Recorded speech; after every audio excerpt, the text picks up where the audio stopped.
मग घटना ही संकल्पना कशी काय आली असेल? घटनेच्या आधीही भारतामध्ये एक घटना होती, तिचं नाव आहे मनुस्मृती. आणि याबद्दल एक विशेष गोष्ट अशी आहे बाबासाहेबांबद्दल, की त्यांनी केवळ एक घटना जाळली नाही तर दुसरी घटना लिहूनही दिली.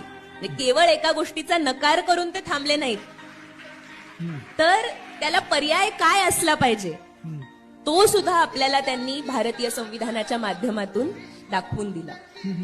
दलितांनी किंवा स्त्रीनी जर ज्ञान ऐकलं तर तिच्या कानात शिस होता, जर वेद बोलले तर तिची जीभ कापा, अशा प्रकारच्या गोष्टी ज्या मनुस्मृतीमध्ये लिहिलेल्या होत्या, तो कायदा या देशामध्ये आपली घटना येण्याआधी अस्तित्वात होता.